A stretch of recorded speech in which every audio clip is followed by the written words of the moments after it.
We have that in common, this idea of like make something, let it go, and just Mm. keep making the next thing, whatever the next thing is. Mm. And I think a lot of people are really focused on outcome, Mm. right? And less, not concerned, but less, they perhaps get less enjoyment out of the process. And you seem to me to be someone who's really excited about process, Mm. like the exploration phase and being playful and untethered, and that seems to be like something that excites you about the different mediums that you're working across. Definitely. Yeah.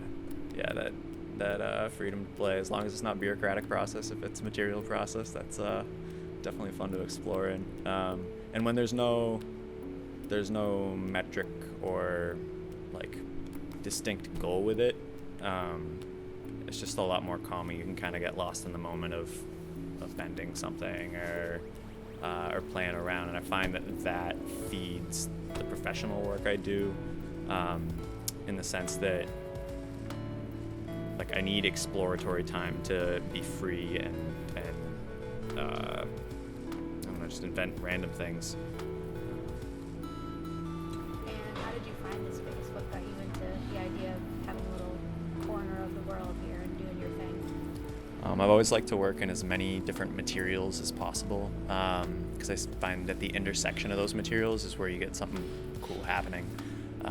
Like I love seeing master metalworkers, woodworkers do their thing, and I want to sample little techniques from all these different processes, whether it be metalwork, woodwork, doing a lot of thermoforming, plastic molding right now, and try and combine those. I like the multi-material side of things. So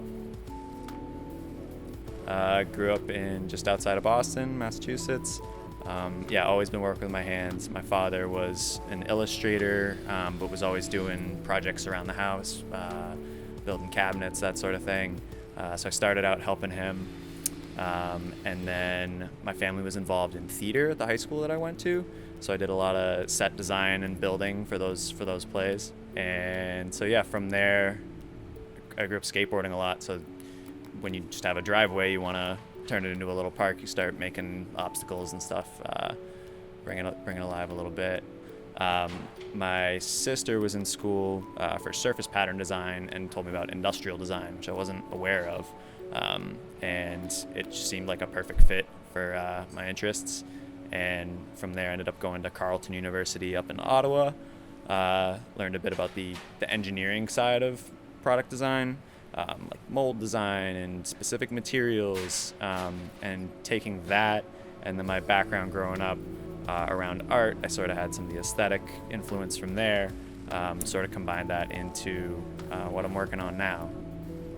I want to redefine materialist, because I think that word can be Pretty negative connotations. yeah, you got, and I understand where it comes from, having tons of trinkets and stuff that we're buying and having much more than we need.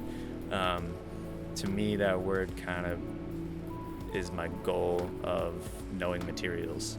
Like I want to know metal, wood, plastic, fiber, composites, all the materialism is, I think of that word more as I want to be a materialist. I want to master all these different things and be able to marry them together into new forms. Awesome.